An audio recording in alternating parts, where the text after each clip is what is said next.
Primeros auxilios psicológicos. Primera parte.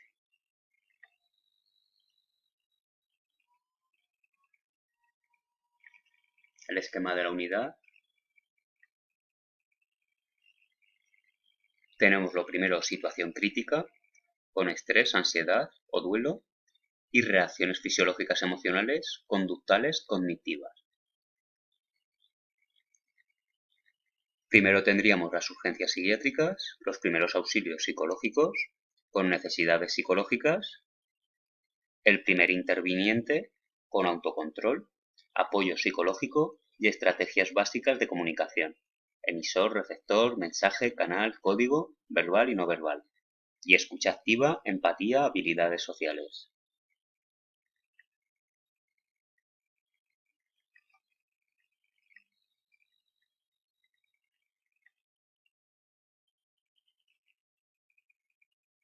En la introducción,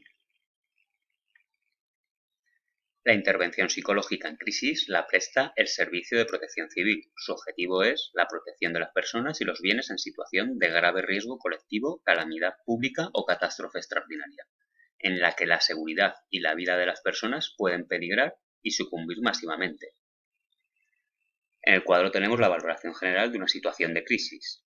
Por la gravedad del suceso, si hay pérdidas materiales, pérdidas humanas, capacidad de respuesta del sistema y daños en los sistemas sociales, y por el impacto social, según la localización, si es una zona rural o urbana, si es un grupo de población afectada, discapacitados, inmigrantes, mayores, niños, y repercusiones, si son emocionales, económicas, familiares o pérdida de recursos materiales.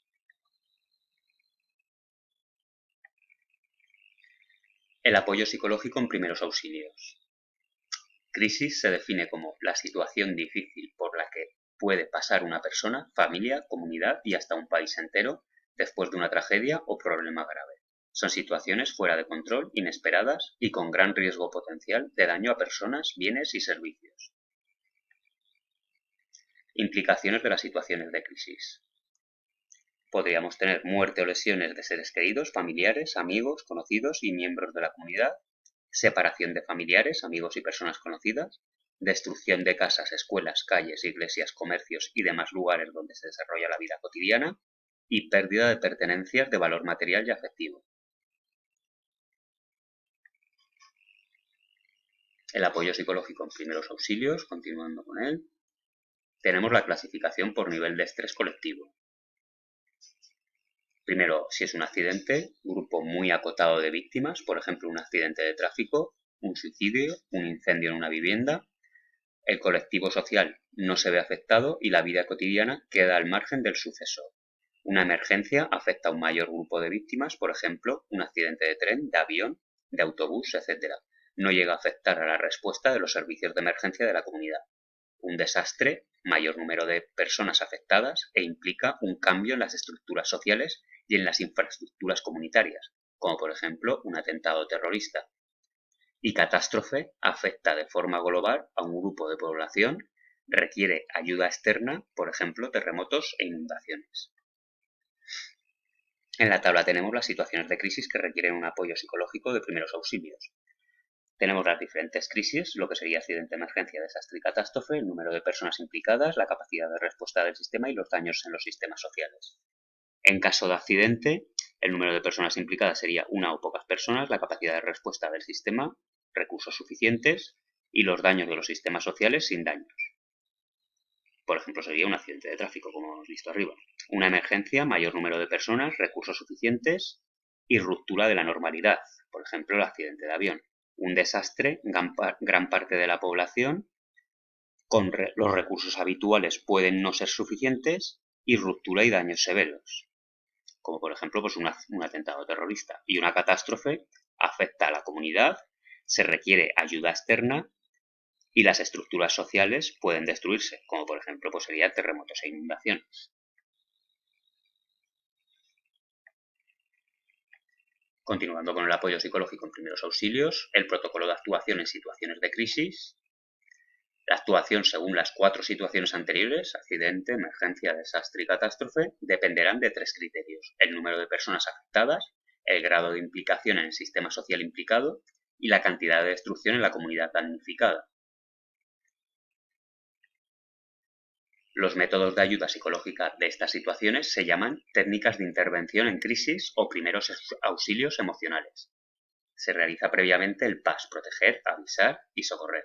Tienen dos propósitos básicos: restablecer la capacidad de la persona para afrontar las situaciones de estrés en que se encuentra y dar asistencia a la persona para reordenar y reorganizar su mundo social alterado. Recibir ayuda en los primeros instantes al hecho traumático reduce la aparición de trastornos por estrés postraumático. También es importante determinar a quién va dirigido el apoyo. Si es un individuo, familia, allegados, colectivo afectado u organización, colegio, comunidad de vecinos, empresa, etc. En el cuadrito de abajo, en la secuencia de abajo tenemos toda la secuencia de actuación en primeros auxilios emocionales. Primero el contacto psicológico, lo que sería empatía, analizar la dimensión del problema, pasado, presente y futuro inmediato, sondear posibles soluciones a necesidades inmediatas y en futuro próximo, y comprobar que la persona realice alguna acción concreta que permita mejorar la situación.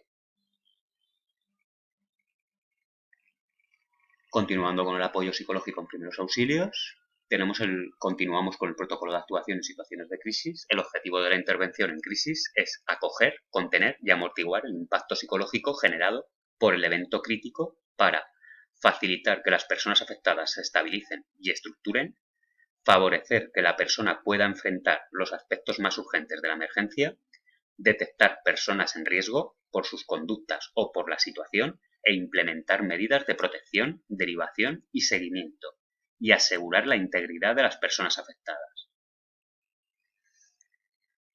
Tenemos un gráfico con las reacciones asociadas a un suceso.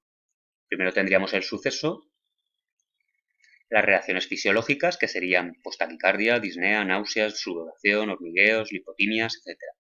Las reacciones emocionales: shock, miedo, culpa, indefensión, enfado, tristeza, rabia, ansiedad. Las reacciones cognitivas: confusión, desorientación, indecisión, preocupación, problemas de concentración, de memoria y de pensamiento, etc. Y las reacciones conductales: llanto, ira, aislamiento, dificultades de comunicación, hiperactividad, apatía, desasosiego, incredulidad, negación del hecho, etc.